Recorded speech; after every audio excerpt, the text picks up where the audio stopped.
যখন আল্লাহ পাক কাউকে ভালোবাসেন তখন জিবরাইল আলাইহিস সালামকে ডেকে নিয়ে আসেন। ডেকে নিয়ে এসে বলেন যে পৃথিবীতে অমুকের পুত্র অমুক, তাকে আমি ভালোবাসি, হে জিবরাইল তুমিও তাকে ভালোবাসো।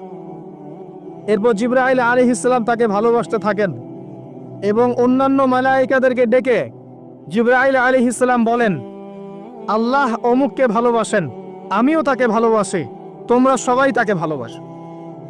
এরপর সমস্ত ফেরেশতারা তাকে ভালোবাসতে শুরু করে। এরপর ফেরেশতা মণ্ডলী পৃথিবীতে আসেন, এসে দুনিয়াবাসীকে উদ্দেশ্য করে বলেন যে অমুকের পুত্র অমুককে আল্লাহ ভালোবাসেন, জিবরাইল ভালোবাসে, আমরা ভালোবাসি, তোমরা সবাই তাকে ভালোবাসো। এরপর দুনিয়ার মানুষদের কাছে তার মর্যাদা বাড়িয়ে দেওয়া হয়, তার দিকে মানুষের মনকে ঘুরিয়ে দেওয়া হয় এবং তার প্রতি মানুষের ভালোবাসা সৃষ্টি করে দেওয়া হয়। আল্লাহ পাকের নূর যখন আপনার ভিতরে আসবে ইনশাআল্লাহ দেখবেন আল্লাহ রাব্বুল আলামিন আপনার হাতে তার দ্বীনের পতাকা দিবেন ইনশাআল্লাহু আযজা ওয়া জাল। তাসকিয়ার প্রয়োজন, তাসকিয়া না আসলে নূর আসবে না। লাভ নাই ভাই, প্রচুর ইবাদত বন্দেগী করে মনের মধ্যে অহংকার রেখে কোনো লাভ নাই। অনেক কিছু করছেন, নিজেকে মনে করছেন আপনি সুপিরিয়র, অন্যরা সব ককরোচ, আপনি জান্নাতের ডিলার, লাভ নাই। ইবলিসের আকীদা এটা ইবলিসের আকীদা। খলাকতানি মিন নার ওয়া খলাকতাহু মিন তিন। এখন যারা ইসলামের বিপক্ষে আছে তাদের মধ্যে থেকে আল্লাহ পাক খালিদ এবং ওমর রাদিয়াল্লাহু আনহুর মতো সাহাবী বের করতে পারেন। আল্লাহ পাকের সুন্নাহ বোঝা খুব দুষ্কর। যাকে আপনি তুচ্ছ করছেন আল্লাহ পাক তাকে হেদায়েত দিয়ে আপনার চেয়ে বড় জায়গায় নিয়ে যেতে পারেন। যাকে আপনি বড় কাফের মনে করছেন আল্লাহ পাক কাল তাকে হেদায়েত দিয়ে ইসলামের খেদমত করাতে পারেন। আবার আল্লাহ পাক আপনাকে, যিনি 5 ওয়াক্ত নামাজ পড়ছেন, রোজা রাখছেন, আপনাকে পথভ্রষ্ট করে দিয়ে জাহান্নামে নিতে পারেননি। অতএব আত্ম অহংকারের কোনো সুযোগ নাই। তাসকিয়া দরকার। কদ আফলাহা মান যাক্কাহা ওয়া কদ খাবা মান দাসাহা। কদ আফলাহা মান তাযাক্কা ওয়া যাকারা ইসমা রাব্বিহি ফাসাল্লা বাল তু'থিরুনা আল হায়াতা আদ-দুনিয়া ওয়াল আখিরাতু খায়রু ওয়া আবকা। তাসকিয়ার পরে কি করবেন? চেষ্টা করেন হালাল রিজিক অন্বেষণ করার। আল্লাহর ওয়াস্তে সুদ খায়েন না, আল্লাহর ওয়াস্তে ঘুষে যায় না, আল্লাহর ওয়াস্তে, আল্লাহর দোহাই দিয়ে বলছি দুর্নীতি করেন না, আল্লাহর ওয়াস্তে মানুষের সম্পদ আত্মসাৎ করেন না। আল্লাহকে ভয় করেন, আল্লাহর ওয়াস্তে করেন, আল্লাহর ওয়াস্তে ছেড়ে দেন। হাত জোর করে রিকোয়েস্ট করছি, সুদ খায়েন না। নিজের মায়ের সাথে জেনার মতো অপরাধ, নিজের মায়ের সাথে জেনার মতো অপরাধ, এটা আমার কথা নয়, এটা মুহাম্মদ সাল্লাল্লাহু আলাইহি ওয়াসাল্লামের কথা। যাকে কবরে আপনাকে দেখানো হবে, যিনি আপনার জন্য সুপারিশ করবেন কাল কিয়ামতের মাঠে, যিনি আপনার জন্য হাউজে কাউসারের পানি নিয়ে দাঁড়িয়ে থাকবেন, আপনার উসওয়াতুল হাসানা, সেই মুহাম্মদ সাল্লাল্লাহু আলাইহি ওয়াসাল্লামের কথা। সুদ খেও না। এর সর্বনিম্ন পাপ নিজের মাকে বিয়ে করা, নিজের মায়ের সাথে জেনা করা। কেউ যদি এই সমাজে নিজের মায়ের সাথে জেনা করে থাকে, কালকে সকালে রাস্তায় বের হয়, আপনি চাইবেন তাকে রজম করে মেরে ফেলতে? চাইবেন না? এই কাজ দিব্যি আমরা করছি। সর্বোচ্চ পাপ সুদের, আল্লাহ এবং তার রাসূলের সাথে যুদ্ধ করা। অনেক দিন আয়াতটা বলেছি, আবারও বলছি শোনেন। কারণ কিছু মানুষের কানে ঢুকতেই চায় না কথা। আল্লাহ পাক বলেছেন, ইয়া আইয়ুহাল্লাযীনা আমানু, হে মুমিনগণ, ইত্তাকুল্লাহ, আল্লাহকে ভয় করো। ওয়া যারু মা বাকিয়া মিনার রিবা, সুদের অবশিষ্ট অংশগুলো ছেড়ে দাও। ইন কুনতুম মুমিনিন, যদি প্রকৃতপক্ষে মুমিন হয়ে থাকো। ওয়া ইল্লাম তাফআলু, যদি তোমরা এই কাজ না করো। শুনেন আল্লাহর কথা। আল্লাহ বলছেন যদি তোমরা এই কাজ না করো, ফাযানু বিহারবিম মিনাল্লাহি ওয়া রাসূলিহি, তাহলে আল্লাহ এবং তার রাসূলের সাথে যুদ্ধের ঘোষণা শুনে রাখ। The path is yours. Choose your path. রাস্তা আপনার, আপনি চুজ করেন কোন পথে আপনি যাবেন। কেউ বাধ্য করবে না আপনাকে। লা ইকরাহা ফিদ-দীন, দিনে কোনো বাড়াবাড়ি নাই। তরোয়াল দিয়ে কেউ বলবে না যে সুদ খেও না, তরোয়ালের জোরে কেউ বলবে না যে ইসলাম কবুল করো। ইসলাম এগুলো হারাম, ইসলাম এভাবে ছড়ায় নাই, এগুলোর সাথে ইসলামের কোনো সম্পর্ক নাই। ইসলামের নামে যারা সন্ত্রাসবাদ ছড়িয়েছে এবং জঙ্গিবাদ ছড়িয়েছে, এগুলোর সাথে ইসলামের কোনো সম্পর্ক নাই। ইসলাম বাধ্য করবে না আপনাকে, কিন্তু আপনি রাস্তা, ওয়াহাদাইনাহুন নাজদাইন, দুইটা পথ আমি দেখিয়ে দিয়েছি, আপনি একটা চুজ করেন। ইম্মা শাকিরা ওয়া ইম্মা কাফুরা, ইচ্ছা হলে আপনি কুফরি করেন, ইচ্ছা হলে কৃতজ্ঞ হন। আল্লাহ বলেছেন সুদ খেও না। নিজের মায়ের সাথে জেনা করা, আল্লাহ এবং তার রাসূলের সাথে যুদ্ধ করা, আপনি পথ চুজ করেন। একটা টাকা যদি হারাম থাকে রিজিকে, আপনার ইবাদত কবুল হবে না। সে যেই হোক, দাড়ি টুপি পাগড়ি জুব্বাওয়ালা মানুষও যদি সুদ খায়, জায়েজ হয়ে যাবে না। পৃথিবীর সমস্ত মানুষ যদি ভোটাভুটি করে যে সুদ হালাল, হালাল হয়ে যাবে না। পরিবারের হালাল রিজিকের ব্যবস্থা করেন। অনেক মানুষ দেখা হয়, কথা হয়, মেসেঞ্জারে টেক্সট করে, হোয়াটসঅ্যাপে নক করে, বড় চাকরি করতো, 60,000 70,000 80,000 টাকা বেতন পেত, তখন রিজিকে বরকত ছিল না, ছেড়ে দিয়েছে, চায়ের দোকান দিয়েছে, এখন রিজিকে বরকত আছে। আজকে একজনের সাথে দেখা হয়েছে, তিনি ইউএস বাংলা এয়ারলাইন্সে কাজ করেন। আমাকে বলছেন, ভাই মুরব্বী মানুষ, আমার পরিবারের সদস্য সংখ্যা বেশি ছিল, হারাম জবে ছিলাম, সুদ খেতাম, সুদি এনজিওতে কাজ করেছি, আপনার লেকচার শুনেছি, আলহামদুলিল্লাহ আল্লাহ পাক শুনিয়েছেন তাকে, এখানে আমার কোনো ক্রেডিট নাই, তিনি ছেড়ে দিয়েছেন, এখন এখানে কাজ করেন। আমি বললাম, পরিবারে কি কোনো সমস্যা হয়, রিজিকে বরকত আছে না? তিনি বলছেন, এখন বারাকার শেষ নাই। বলছে কেউ অসুস্থ হয় না পরিবার আমার এখন, আগে ডেইলি অসুস্থ হতো। আমার টাকা চুরি চামারি হয় না, আগে আমার টাকা আত্মসাৎ হয়েছে। বরকত কি জিনিস আপনাকে বুঝাই, বরকত চোখে দেখা যায় না। আপনি হালাল রিজিকে থাকেন, দেখবেন আপনার পরিবারের মানুষ কম অসুস্থ হচ্ছে, খরচ কমে গেল, আপনার সম্পদ চুরি ডাকাতি হচ্ছে না, নিরাপদ আছে। আপনার অল্প রিজিক আল্লাহ রহমত বরকত ঢেলে দিলেন, অল্প খেয়ে আপনি তৃপ্ত, মেডিসিনের খরচ নাই, অসুস্থতার খরচ নাই, আজে বাজে কোনো খরচ নাই, কারণ আপনি হারাম খাচ্ছেন না। বরকত চোখে দেখা যায় না, এটা বুঝতে হয়। আবার দেখবেন মাসে কোটি টাকা আর্ন করছেন, এই যে বড় একটা ক্যান্সার, এই যে কিডনি ড্যামেজ, এই যে ব্লাড চেঞ্জ করতে হচ্ছে, একটা রোগ শেষ হচ্ছে আরেকটা শুরু হচ্ছে, বাবার অসুখ, মায়ের অসুখ, এই সমস্যা ওই সমস্যা একটার পর একটা লেগেই আছে। এই প্রজেক্ট নষ্ট হচ্ছে, ওই প্রজেক্ট নষ্ট হচ্ছে, আবার মানুষ ছিনতাই করছে, চুরি ডাকাতি করছে। এটা আল্লাহ পাকের গজব।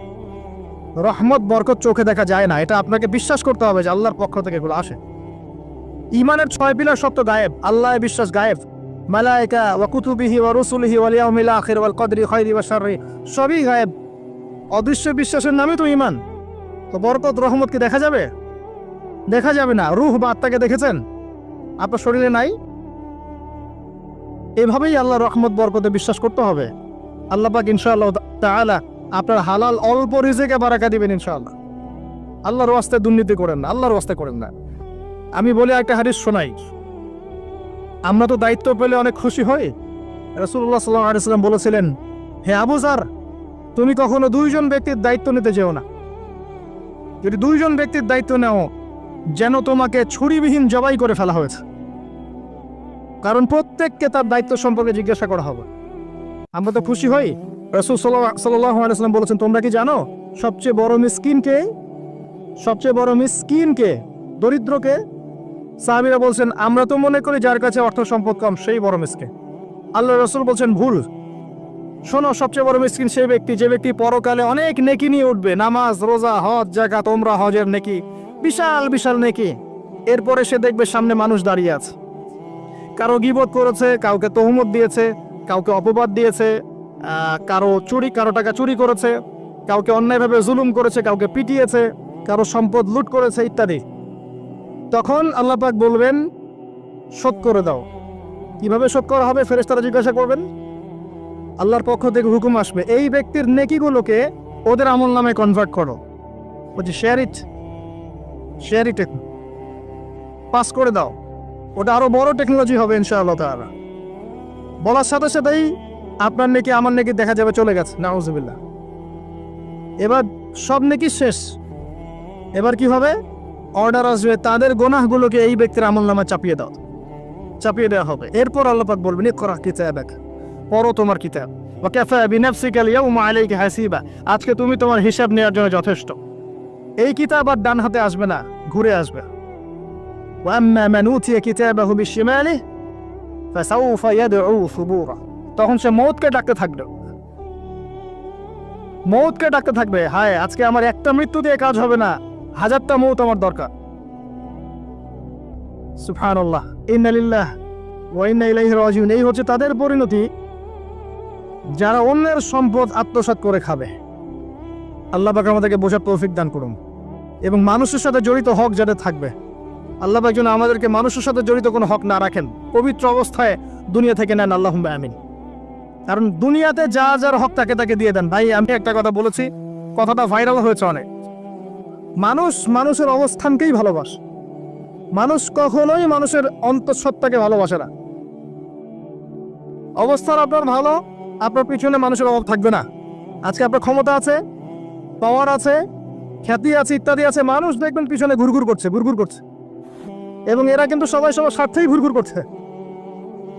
এর বাইরে আল্লাহ পাক কিছু মানুষের মনে আল্লাহর পক্ষ থেকে মহব্বত দেন, এটা আলাদা বিষয়।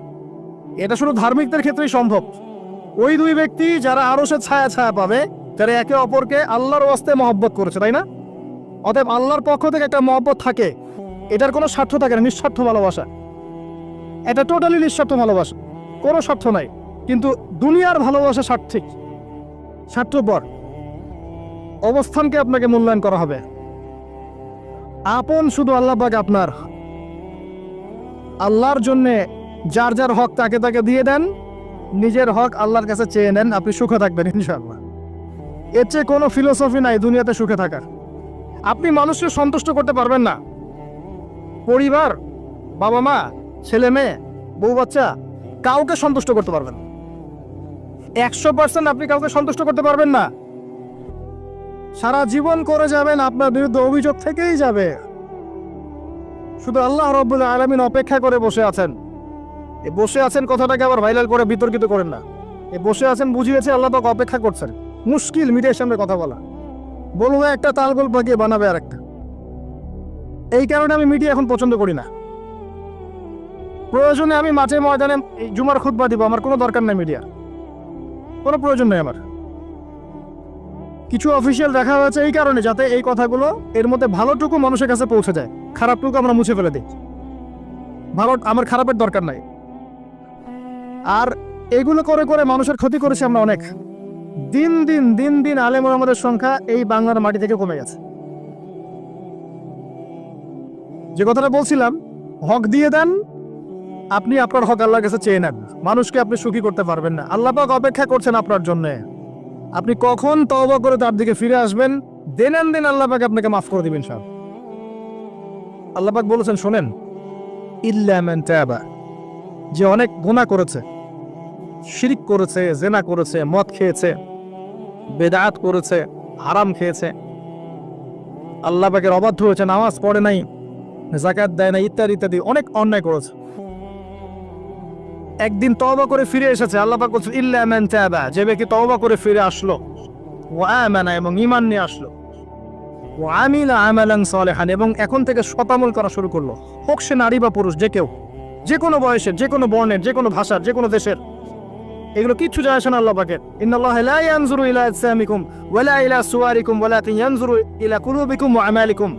আল্লাহ পাক শুধু কলব দেখেন, আমল দেখেন, রক্ত মাংস বর্ণ এগুলো দেখেন না। আল্লাহ পাক ফিরে এসেছে, আমল, ঈমান এনেছে, আমল সালেহ করেছে।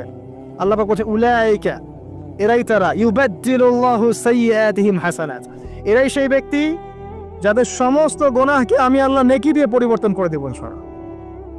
আল্লাহ অপেক্ষা করছেন আপনার জন্য। আপনার কাছে আসার গল্পটা হোক আল্লাহর কাছে আসার কাজ। এই জেনার কাছে আসার গল্প দিয়ে কোনো লাভ নাই। আল্লাহ পাক যেটা বলেছেন, লা তাকরাবুজ জিনা, জিনার কাছেও যেও না। আপনি দেখবেন এখন বলা হচ্ছে জেনাটাই হচ্ছে কাছে আসার গল্প। আমি বলি শোনেন, নিমের ডাল দিয়ে দাঁত মাজেন, নিম গাছের ডাল আছে না, নিমের ডাল দিয়ে দাঁত মাজেন, এই পেস্ট ছেড়ে দেন, বয়কট করে ফেলেন, দেখবেন কয়েকদিন পর ক্ষমা চাবে যে ভুল হয়ে গেছে, আমরা এগুলা এক বানাবো না। আমরা যে নরম সরম মানুষ, কোন ইনিশিয়েটিভ নিতে পারি না, এই জন্য চড়া হয়ে বসে থাক। প্রতিটা সেক্টরেই দুর্নীতি চলছে। এই যে কাছে আসার গল্পের নাম দিয়ে মানুষকে জেনা করাচ্ছে। যুবক যুবতী স্কুল লাইফ থেকে মাহরাম, গায়রে মাহরাম, এই গায়রে মাহরামের সাথে স্কুল লাইফ থেকে শুরু হয়। স্কুল লাইফে পড়ছে ক্লাস 8, 9, 10। ক্লাস 8, 9, 10 এর মেয়েরা, ছেলেরা এখন অ্যাডাল্ট। এরা এরা এমন কিছু করে যে আপনার কল্পনাও নাই। এই বয়সেও তো সব পাপ করা শেষ। এগুলোর সাক্ষী আপনারাই, আমার উপর আমাকে ভালো মন্দ বলেন না, এগুলোর সাক্ষী আপনারা নিজেরাই। নিজেদের ঘরগুলো দেখেন। আর সবচেয়ে বড় কথা হচ্ছে ঘরের মানুষ কিন্তু কথা শোনে না। দেখবেন আপনি সারা দুনিয়ায় দিন ক্যাম্প করে ফেলছেন, দিনটা আর আপনার ঘটনা হচ্ছে নূহ আলাইহিস সালামের মতো। দেখবেন বউ কথা শোনে না, স্বামী ছেলে কথা শোনে না। এটাই বাস্তবতা। কিন্তু নূহ আলাইহিস সালামের ঘটনা মনে নাই? 950 বছর দাওয়াত দিয়েছেন, শেষে গিয়ে বলেছিল বিয়ান্নি মাগলুবুন ফান্তাসির, আল্লাহ আমি পরাজিত হয়ে গেছি, আমাকে সাহায্য করো, আমি পারছি না। আল্লাহ পাক আযাব নাজিল করে দিলেন, তিনি পার হয়ে গেলেন না। ছেলে পার হয় না, ছেলে বলে আমি পাহাড়ে উঠে যাব, পাহাড় আমাকে সেভ করবে। নূহ আলাইহিস সালাম বলছেন আজকে কেউ সেভ করতে পারবেন না আল্লাহর আযাব থেকে। একটু পরে একটা ঢেউ এসে বাপ বেটার মাঝখানে পার্থক্য করে দিল, ছেলে ডুবে মরে গেল, তার স্ত্রী পর্যন্ত ঈমান নিয়ে আসলো না। আল্লাহর কাছে হাত তুলে দোয়া করছেন, আল্লাহ আমার ছেলে, আমার আহাল, আমার পরিবার। আল্লাহ ধমক দিয়ে বলছেন যে লাইসা মিন আহলিক, সে তোমার পরিবারের কেউ না। দেখবেন আপনি মাশাআল্লাহ দিনদার, আপনার ভিতরে ইসলাম এস্টাবলিশ করা ডিফিকাল্ট। মানুষ এখন খুব ব্যক্তি সচেতন, নিজের মনে যা চাবে সেটাই করবে। আর আনুগত্যকে তারা দাসত্ব মনে করে। কথা বুঝেন? আনুগত্য করাকে দাসত্ব মনে করে। আমি দাসত্ব করবো কেন? আল্লাহ এবং তার রাসূল এবং স্বামী পরিবার কর্তাদের আনুগত্যটাকে তারা দাসত্ব মনে করে। অতএব সুখে থাকার মূল মন্ত্র এটাই আপনার, যার যার হক তাকে তাকে দিয়ে দেন, নিজের হক আল্লাহর কাছে চেয়ে নেন, আপনি সুখে থাকবেন ইনশাআল্লাহ। আল্লাহর জন্য বাঁচেন, আল্লাহর জন্য খান, আল্লাহর জন্য পড়েন, আল্লাহর জন্য দিন কায়েম করেন, আল্লাহর জন্য আপনি ইবাদত করেন, আল্লাহর জন্য মারা যান, ইনশাআল্লাহ আল্লাহ আপনাকে জান্নাত দিবে। আর আল্লাহর কাছে আমরা সবাই একা একা ফিরে যাবো, ইন্না লিল্লাহি ওয়া ইন্না ইলাইহি রাজিউন। একা একা একজন একজন করে হিসাব নেবেন আল্লাহ পাক। তখন আমার সাথে কেউ থাকবে? আপনার সাথে কেউ থাকবে? ইন্তেকালের পরে 40টা দিন অপেক্ষা করেন না, মানুষ মনে রাখে? রাখবে না, কাউকে রাখবে না। এটাই দুনিয়ার বাস্তবতা। দুনিয়া বড় নিষ্ঠুর। আর এগুলোর বাস্তবতা আপনার যত দিন যাবে তত দেখবেন, উপলব্ধি করবেন। একদম কাঠামো ভেঙে যাবে, ফ্রি মিক্সিং দিয়ে, হারাম রিজিক দিয়ে, আপনার এই যে অপসংস্কৃতি দিয়ে পরিবারের কাঠামোই ভেঙে যাবে, সমাজের কাঠামো ভেঙে যাবে। মানুষ দেখবেন আত্মহত্যা করে মারা যাবে বেশি বেশি। বাবার খোঁজ নিবে না সন্তান। কিয়ামতের আলামত আছে, তেলি তেলামাতু রব্বাতুয়া, দাসী মনিবকে জন্ম দিবে, মা বাবার সাথে দাস দাসীর মতো আচরণ করা হবে। টাকার জন্য, সম্পদের জন্য মানুষ ভাইকে হত্যা করবে, বোনকে হত্যা করবে, ছেলে ছেলে বাবাকে হত্যা করবে, মাকে হত্যা করবে। এগুলো সব কিয়ামতের আলামতের হাদিস। এগুলো আপনি বাস্তবতা মিলিয়ে দেখেন, 100% মিলে যাবে। এগুলো চলছে এখন। এই জায়গায় আমি বলবো আত্মকেন্দ্রিক হন। একটা আয়াত শোনাচ্ছি আপনাকে, আমার খুব পছন্দের একটা আয়াত। এবং আল্লামা তাকি উসমানীর নাম শুনেছেন? আমার জানা মতে বিশ্ব বরেণ্য আলেমদের একজন। তিনি একটা গোটা বই লিখেছেন, পুরা বইটাই একটা আয়াতের উপরে। বইটা পড়েন, আপনার কাছে মনে হবে বইটার প্রতিটা কথা আপনার জন্য লেখা হয়েছে। তাসকিয়া, আত্মশুদ্ধি, আত্মশুদ্ধি ও তাসাউফ। ওই বইয়ের প্রথমে টাইটেল, একটা হেডলাইন আয়াত আছে, ইয়া আইয়ুহাল্লাযীনা আমানু, হে মুমিনগণ, আলাইকুম আনফুসাকুম, নিজের নফসের খবর নেওয়া। নিজের নফসের খবর নাও, নিজে ঠিক হও। মান লা ইয়াদুররুকুম মান দাল্লা ইন ইহতাদাইতুম, যারা পথভ্রষ্ট হয়ে যাচ্ছে বা গেছে, এদের পথভ্রষ্টতা তোমাদের কোনো ক্ষতি করবে না যদি তোমরা হেদায়েতের উপর থাকো। এর চেয়ে বড় কোনো মেডিসিন নাই। এই আয়াতের মধ্যে সব কিছু আছে, আমাদের সমস্যা এবং আমাদের সলিউশন। আমাদের সমস্যা হচ্ছে আমরা পরের দিকে বেশি চোখ তুলি, আঙ্গুল তাকাই, তোমার এটা ঠিক নাই, তোমার এটা ঠিক নাই, তোমার আকীদা ঠিক নাই, তোমার আমল ঠিক নাই, তোমার তাসকিয়া ঠিক নাই, তোমার রিজিক ঠিক নাই, ইত্যাদি ইত্যাদি। নিজের দিকে এতবার আঙ্গুল আমরা তুলি না। আমার আকীদা ঠিক আছে কিনা, আমার মানহাজ ঠিক আছে কিনা, আমার আমল বেদাত মুক্ত কিনা, আমার রিজিক ঠিক আছে কিনা, আমার পরিবার ঠিক আছে কিনা, আমার নফসে আত্মশুদ্ধি আছে কিনা, আমার ভিতরে হিংসা আছে কিনা, গীবত আছে কিনা, তোহমত দেই কিনা, অহংকার আছে কিনা, এগুলো আমাকে চিন্তা করতে হবে। আলাইকুম আনফুসাকুম, নিজের নফসের খবর নাও। এই নফস নিয়ে আল্লাহর কাছে যেতে হবে। এই একটা আয়াত যদি বুঝে আসে, আপনার প্রবলেম সলভ। এখানে সমস্যা হচ্ছে আমরা আগে মানুষের সংশোধন চাই, কিন্তু আল্লাহ বলছেন আগে নিজেকে সংশোধন করো। নিজে আগে সংশোধিত হও, একটা বাতি থেকে 1000টা বাতি জ্বলবে ইনশাআল্লাহ। আর নিজেকে সংশোধন করতে না পারলে আমি বাতি জ্বালাতে পারবো না। তো ইভেন এখানে বসে আমি যে কথাগুলো বলছি বা বলবো বা বলা হয়, যারা বলে, তারা নিজেরা যদি সেগুলোর উপর আমল না করে, এই কথার কোনো তাসির হবে না আপনার উপরে। আপনি শুনবেন, এক কেন্দ্রে ঢুকবে, আর এক কেন্দ্রে বেরো যাবে, বাসায় গিয়ে ঘুমিয়ে যাবেন। এটা বাস্তবতা। রাসূলুল্লাহ শোনেন, রাসূলুল্লাহ সাল্লাল্লাহু আলাইহি ওয়াসাল্লামের দাওয়াতে এত হিউজ মানুষ ইসলাম কবুল করলো কেন বলেন তো? মূল কারণ কি জানেন? ইসলামের প্রতিটা বিষয়ের উপরে নবী সাল্লাল্লাহু আলাইহি ওয়াসাল্লাম নিজে আগে আমল করে দেখিয়েছেন। এই জন্য তার কথার মধ্যে নূর এবং তাসির এবং বারাকা এত বেশি ছিল যে মানুষের কলিজার মধ্যে কথাগুলো আঘাত করেছে, মানুষ পরিবর্তন হয়েছে। আর আমাদের টোটাল উল্টা। এইখানে বসবো, এই ধরনের জায়গায় যারা বসি তাদের এক শ্রেণীর কথা বলছি, সবাই না। আর এখানে অনেক মানুষ আছেন যারা আল্লাহওয়ালা এবং যারা বেশি ভাইরাল না, যারা তো সেলিব্রিটি না, রাতের বেলা তাহাজ্জুদ পড়ছেন, দেখেন কোনো মাদ্রাসায় খেদমত করছেন, এমন কিছু করছেন যাদেরকে কেউ চেনে না আল্লাহ ছাড়া, তারা আল্লাহর কাছে সেলিব্রিটি। এখানে টোটালি উল্টা। আমরা বলি যেটা সেটা নিজেরা করি না, আর সেটা করি যা বলি না। আমি আপনাদেরকে বলি, আমি যা জানি তা 30-40% আমি আপনাদেরকে বলতে পারি না, ভয়ে বলি না। আর আমি যা বলি তার 100%-এর মনে হয় 50-60-70% আমি করতে পারি না। নিজেদেরকে নিয়ে শঙ্কিত আমরা যে কি হবে। তো এই আয়াতের উপর আমল ছাড়া আমাদের কোনো গতি নাই। ইয়া আইয়ুহাল্লাযীনা আমানু, হে মুমিনগণ, আলাইকুম আনফুসাকুম, নিজের নফসের খবর নাও। লা ইয়াদুররুকুম মান দাল্লা ইন ইহতাদাতুম, তোমরা যদি হেদায়েত প্রাপ্ত হয়ে থাকো ওদের পথভ্রষ্ট তো তোমাকে ক্ষতি করবে না। ইসলামের শত্রুদের কথা বাদ দেন, আগে নিজেকে ঠিক করেন, নিজে থেকে ঠিক করেন।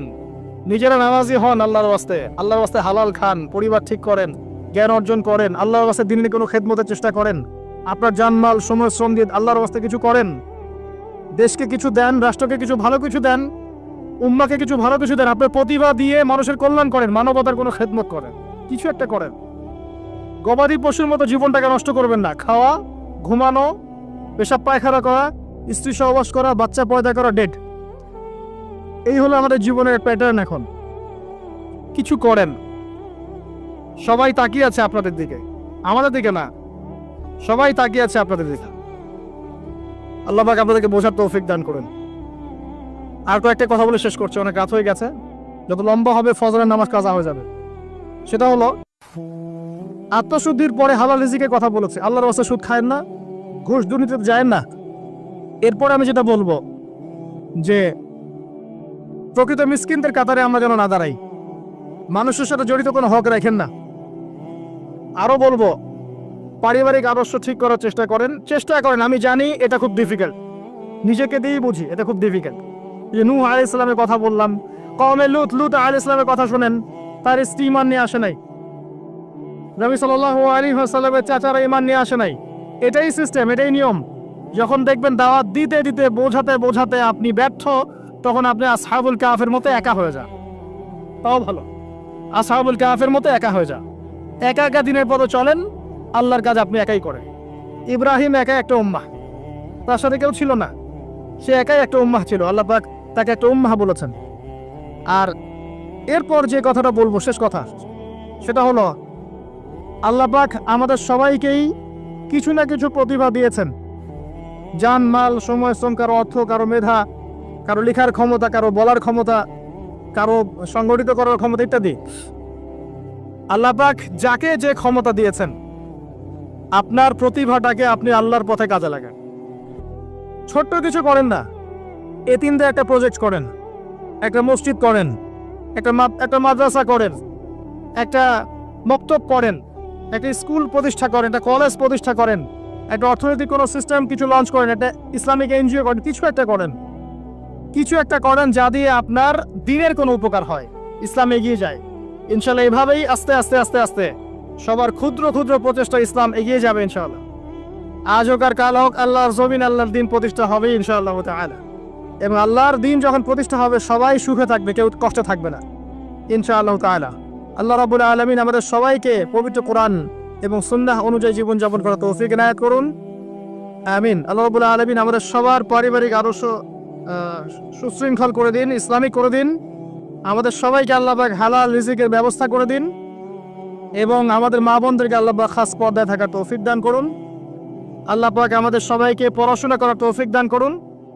এবং আমি এখানে যে কয়টা কথা বলেছি, এর বাইরে কয়েকটা সাবজেক্ট পড়বেন। আমি কোরআনের কথা বলেছি, হাদিসের কথা বলেছি, আরও বলেছি তাজকিয়ার কথা, আত্মশুদ্ধির কথা।